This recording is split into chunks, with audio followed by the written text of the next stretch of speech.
This is another one of the changes that I've noticed in behavior and police behavior, particularly since the Nixon administration.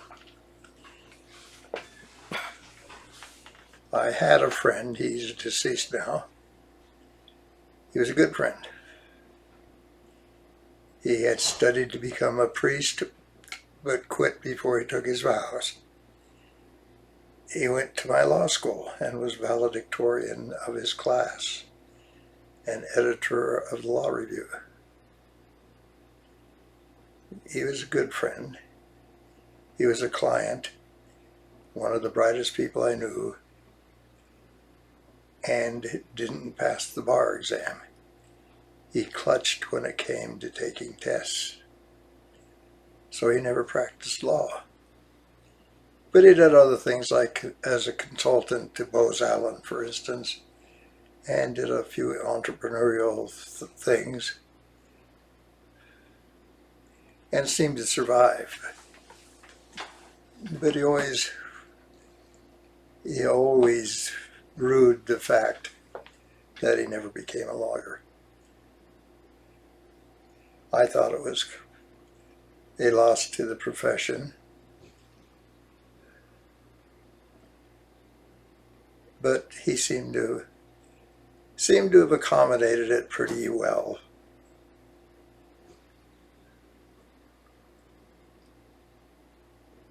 However, he did have a few personal problems, and a lot of them were emotional. And a lot of them dealt with psychological issues,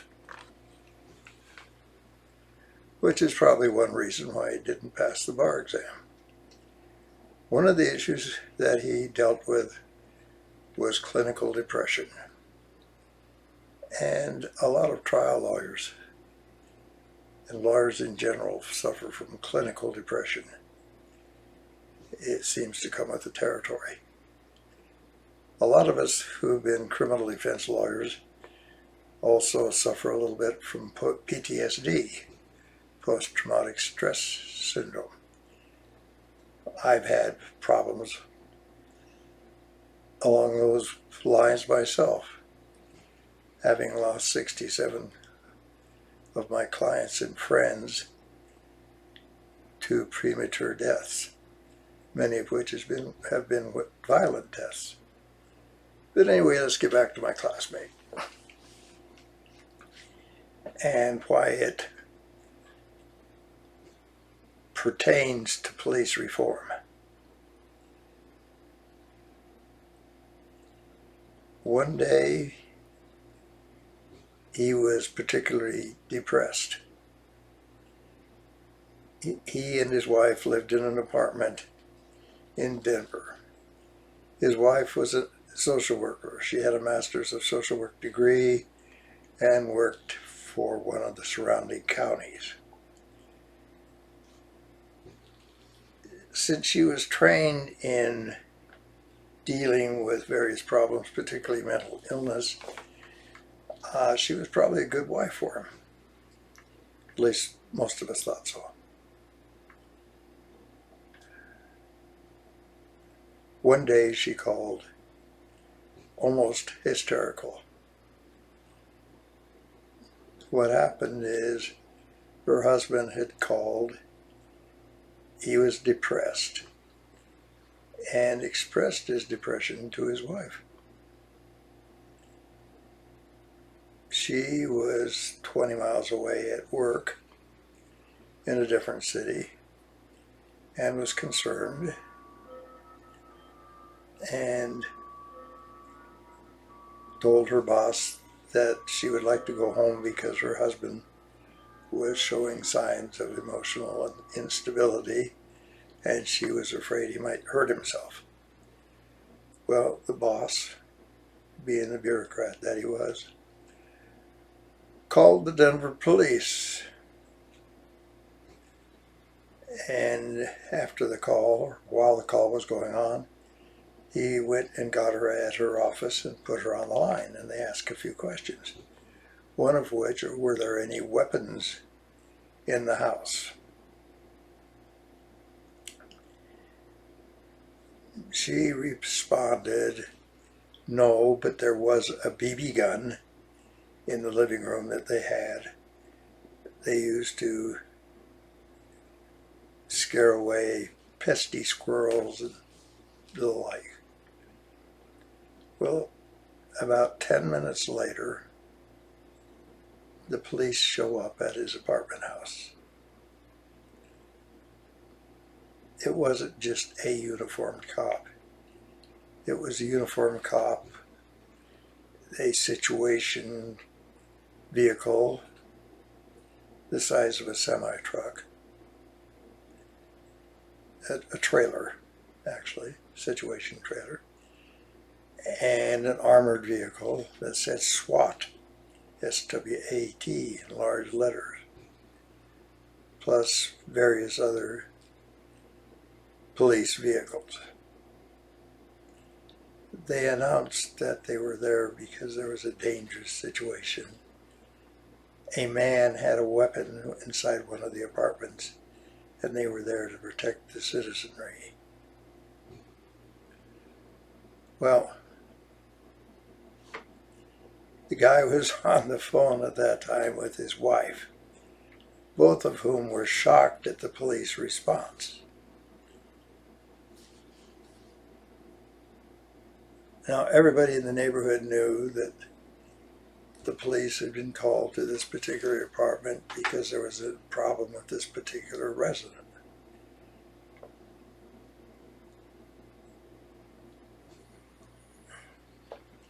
My colleagues and I afterward had a large discussion about this. First off, none of us had ever heard of this incident occurring in the past. It was a new policy for the Denver police. And essentially it was showing the public that they were safe. They were protected. They were the wards, so to speak, of the Denver Police Department.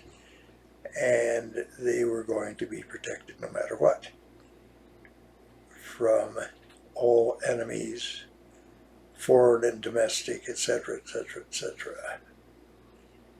Now, what happened was, thankfully, it was just a BB gun, because after the thing was over, and we did sort of a deconstruction of the situation, my client was totally embarrassed that the police showed up, that all the neighbors knew that he had a problem, all the neighbors knew that he was probably mentally ill.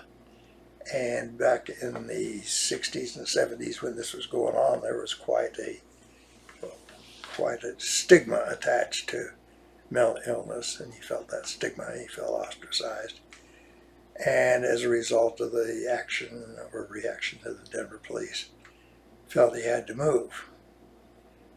They moved out of the neighborhood into a different neighborhood because everybody in the neighborhood knew that he was allegedly a nutcase and maybe dangerous.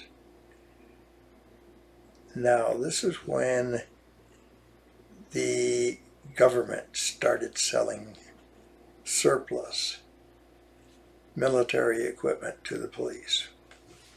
They were marketing it to the police. At that time, the police really had no need for any kind of riot equipment or a large semi-trailer for a riot squad or anything such as that. Most of the student protests were done. The war in Vietnam was over. You had all the surplus weaponry, and that's why they needed to sell it. So they were selling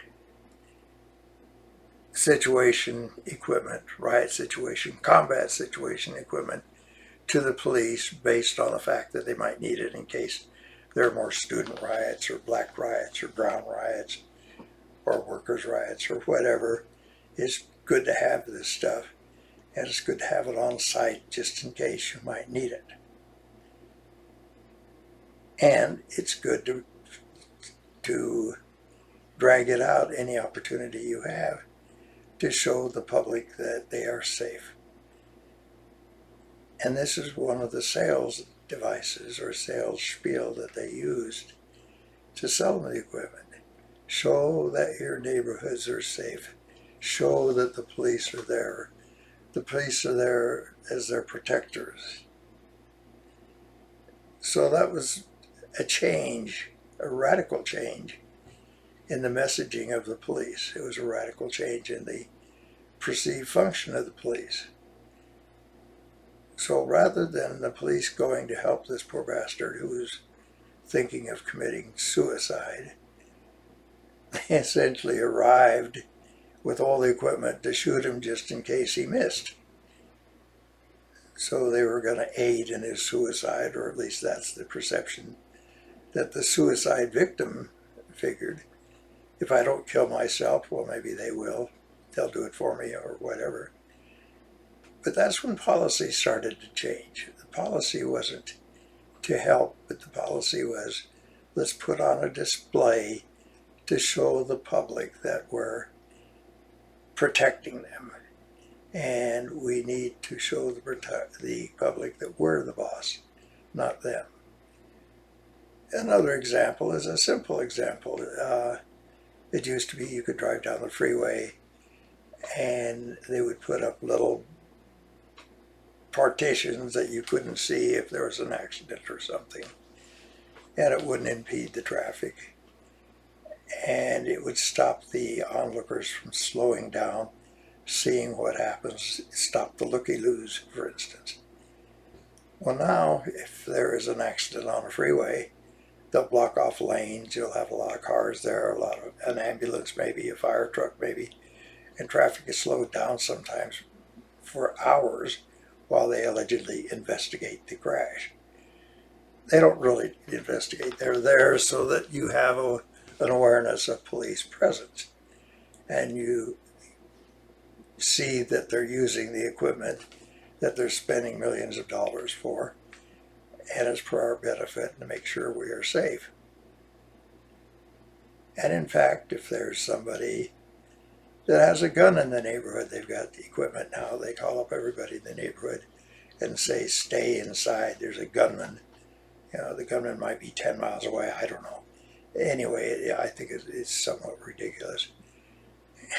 Particularly when you look at what happened in Uvalde, Texas, where they had all this fancy equipment and everything, and didn't go into the school for a few hours because they were afraid they would get shot.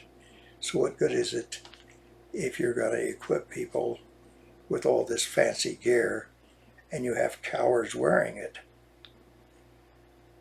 I couldn't help but that reading the Uvalde incident, and I'll digress here for a while. My younger brother was there search and rescue. He flew a big helicopter and picked up pilots that were down in war zone.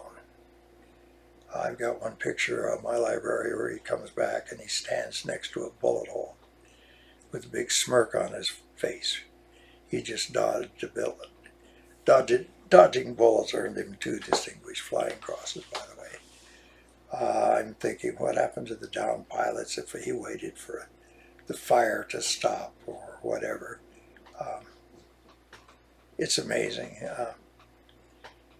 You look at medics in the field, they don't carry weapons. They go in there under fire, they rescue people.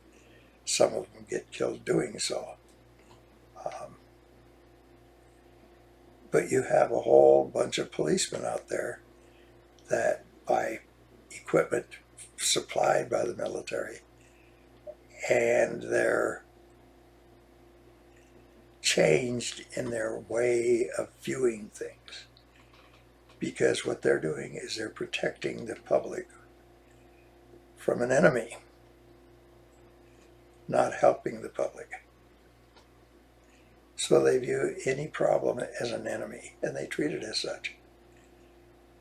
And because they're treating us as enemy, they're acting like an occupying force.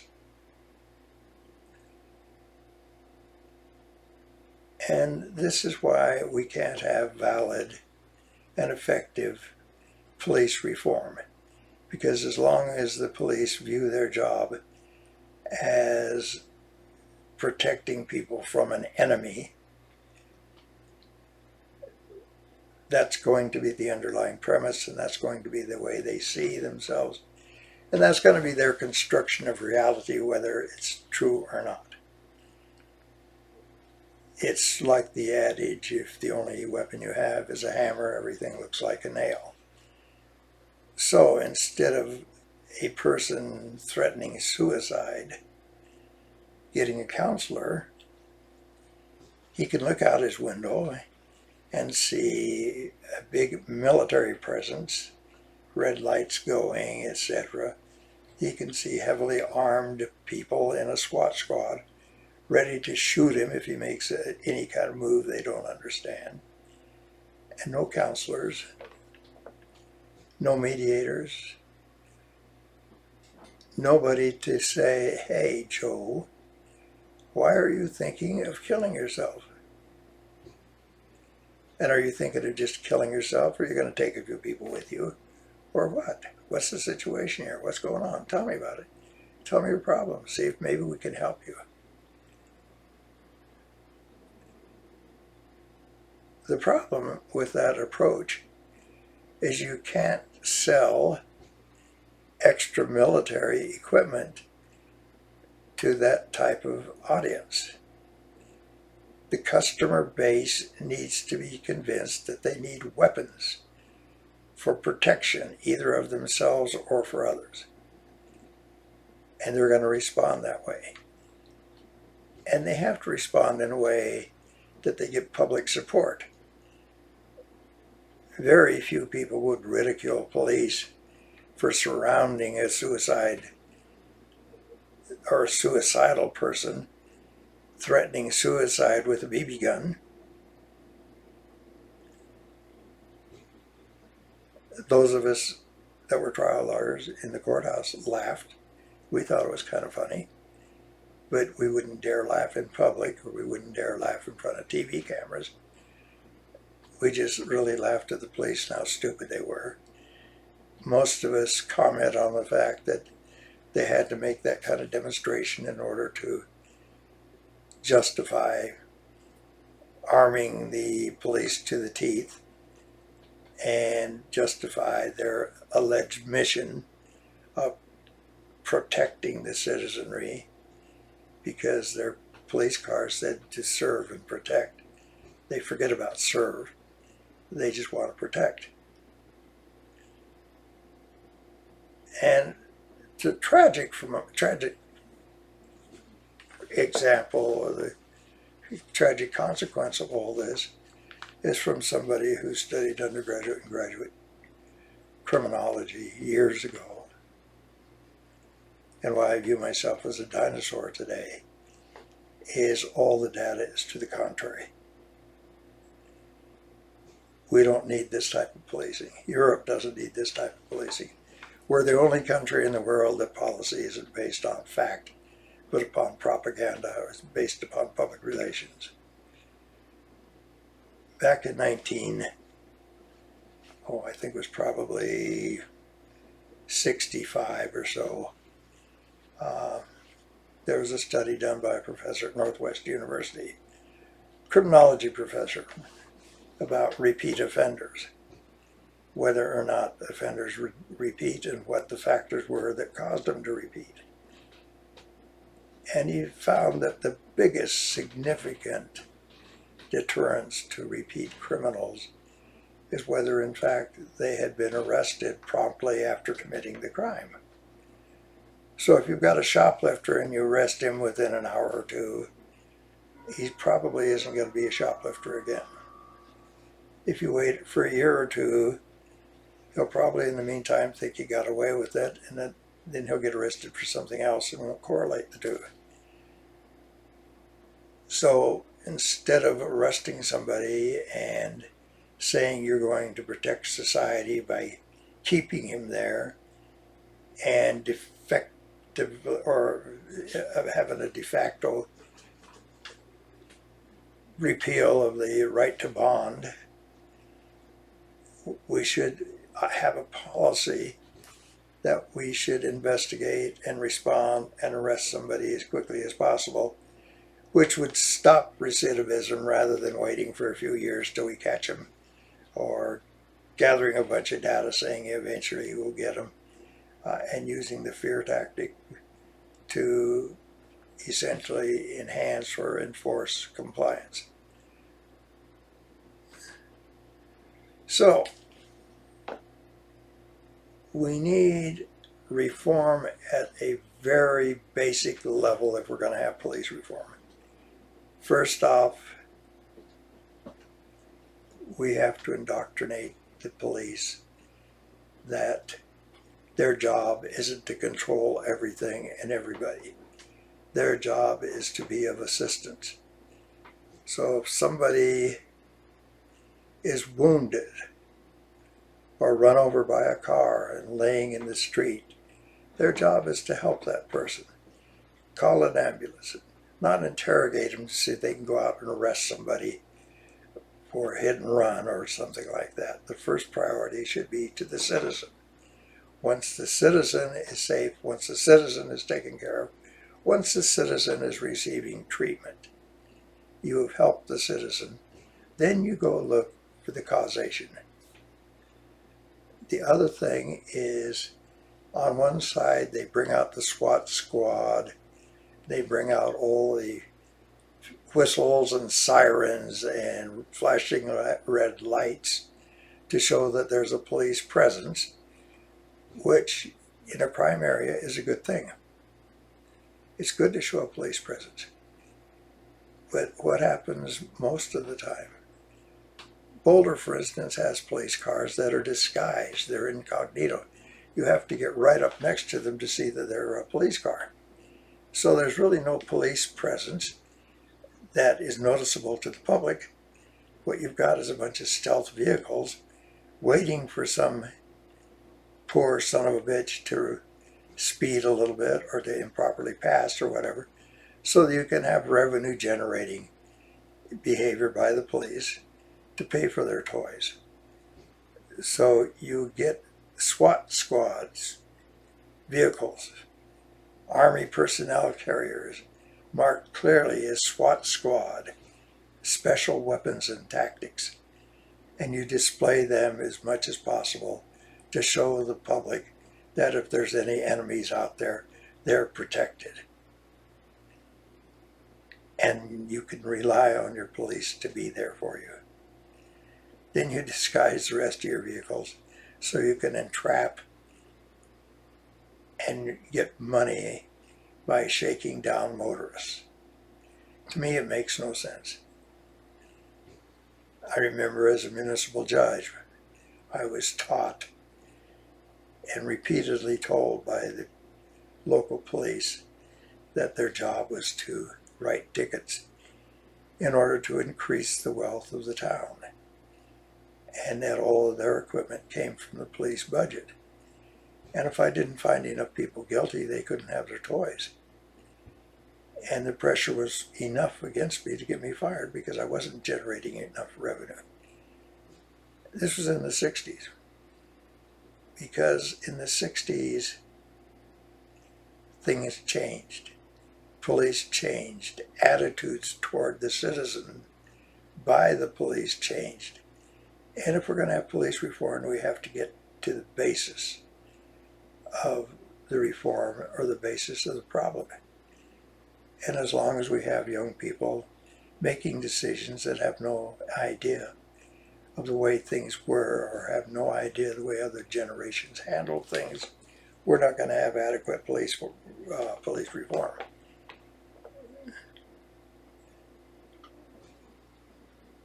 That's what we have to look at. There's a sign over the library at the University of Colorado that essentially says, "He who knows only his own generation remains a child." In my view, we've got children running things. We have children panicking. We have children worried about their kids, their own children.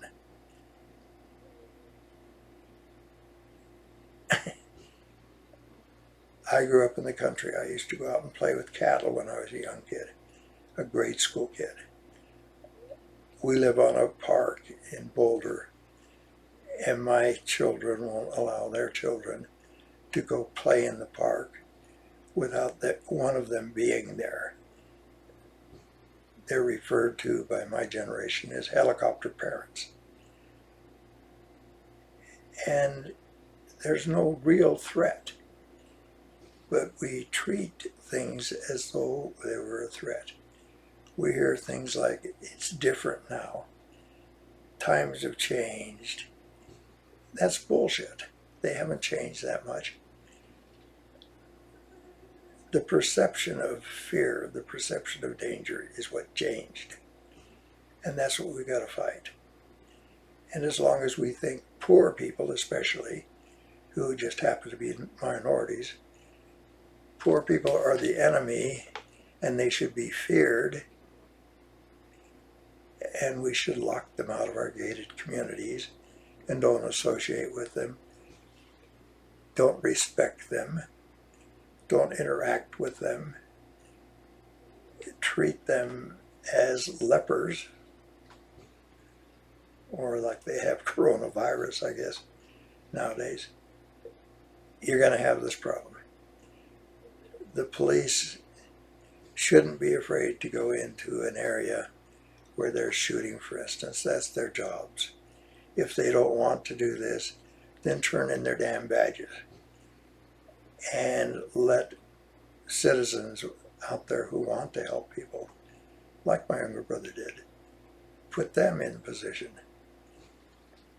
Somebody that wants to push other people around, let them push a pencil, not a person.